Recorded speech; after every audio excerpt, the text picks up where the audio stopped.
Hi ඔන්න ඉතින් දවස් 2-3ක නිවාඩුවක් තිබ්බ නිසා අපි දෙන්න බොරැල්ලෙන් රූම් එකක් බුක් කරලා රෑ 10 වෙනකොට රූම් එකට ගියා.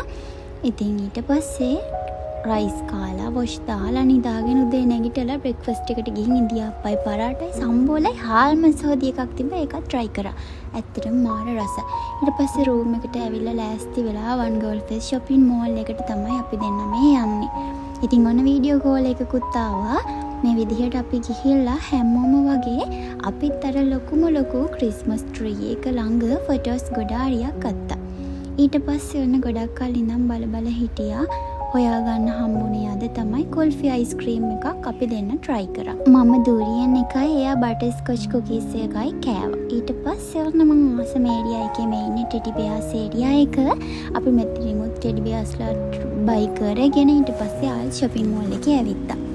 ඒ ඉන්න ගම මෙන්න මේ විදිහේ ක්ලෝ මැෂින් හම්බ වුණා. ඉතින් මම ඒකත් try කරාට එක ටෙඩියක්වත් ගන්න හම්බ වුණේ නැහැ. ඊට පස්සේ අමුතු විදිහේ shape වලින් colors වලින් sweets වර්ගයක් තිබ්බා. ඉතින් ඒ වගේමුත් එක shapes වලින් sweets ටිකක් ගත්තා try කරන්න.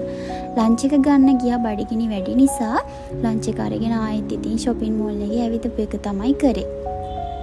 ඔන්න එකල මහන්සියට දාඩියට රස්නෙට හැම දෙයකම කූල් වෙලා යන ආයෙත් අයිස්ක්‍රීම් එකක් කාලා shopping කරලා මුළු දවසම shopping mall එකේ ගෙවලා අපි දෙන්න පික්නික් එකක් දාගෙන ආයෙ room එකට ආවා. එනකොට අපි දැක්කා ගර්ල් ෆේස් එකේ අද රෑට මියුසිකල් ෂෝ එකක් එක්කම කානිවල් තියෙනවා. ඉතින් room එකට ගිහිල්ලා රෙස්ට් කරලා වොෂ් දාලා ආයෙත් ලෑස්ති වෙලා අපි දෙන්න ගියා ග්‍රවුන්ඩ් එකට. ඉතින් නිවාඩු දවසක් නිසා වෙන්න ඇති ග්‍රවුන්ඩ් එකේ මාර ක්‍රවුඩ් එකක් තිබුණේ. කෑම කොතනද අපි එතන වගේ අපි ආයෙත් කන්න හොයාගෙන තමයි ගියේ. ජපන් ෂොප් එකක් තිබුණා. යාළගේ කෑම වර්ග හදලා දෙන සූෂි කියන්නේ මං ආසම කෑමක් නිසා මං ගත්තා. ඉතින් හැබැයි මෙලව රහක් නැහැ. ඊට පස්සේ යාළගේ රාමෙන් වර්ග තිබුණේ වගේ රාමෙන් එකක් ගත්තා. රාමෙන් කියලා දෙන්නේ කොත්තුමි. ඔන්න රඹුටන් අවාරේ වුණත් රඹුටන් තිබ්බ නිසා අරගෙන කෑවා. මේ තියෙන්නේ ෂෝ එක වෙලාවේ මාරම ක්‍රවුඩ් එකක්. ඇඟිල්ලක් ගහන්න බෑ සෙනග. මාර රස්නේ. මට නම් මේ වෙනකොට මාර විදියට මහන්සි ඔළුවේ කැක්කුමයි රූම් එකට යන්න ඕන වෙලා තිබුණේ. ඒක නිසා පික්මි එකක් දාගන්න try කරත් ක්‍රවුඩ් එක වැඩි නිසා ට්‍රැෆික් එක වැඩි නිසා පික්මි එකක් දාගන්න පුළුවන් කමක් තිබුණේ නැහැ. අපි දැන් ග්‍රවුන්ඩ් එකෙන් එළියට එන්න හදනකොට ජපන් ලේඩි කෙනෙක් කියලා නැෂනල් ඩ්‍රෙස් එක ගෙනල්ලා ඒක ඇඳලා මෙහි ලංකාවේ අයට ෆොටෝස් ගන්න දීලා තිබුණා. ඉතින් එතනට ගිහින් මමත් ඒක ඩ්‍රෙස් කරලා ෆොටෝස් ටිකක් ගත්තා.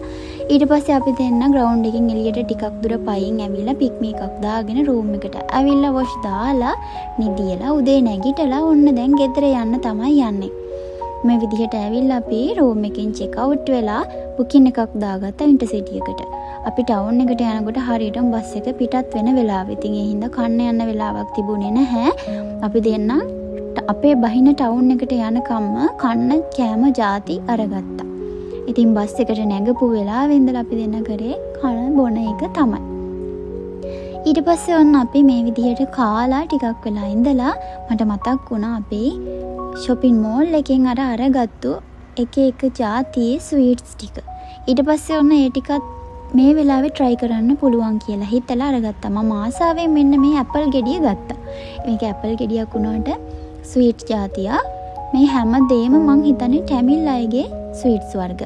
ඒ හැම එකකම මාරම කිරි රසක් තිබුණේ. කිරි රස හොඳට වැඩිපුර දැනුණා. මේක ඇතුලේ වටේට පොල් වගේ තිබිලා මැද රට ඉඳි තිබුණා. ඒක රසයි. මේ අනිත් දෙකම කිරි රස තමයි තිබුණේ ගොඩක්.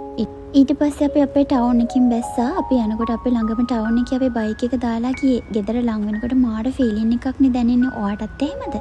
එහෙනම් ගිහින් එන්නම්. අන්තිම වෙනකම් වීඩියෝ එක බලපු ඔයාලා හැමෝටම ගොඩාක් thank you.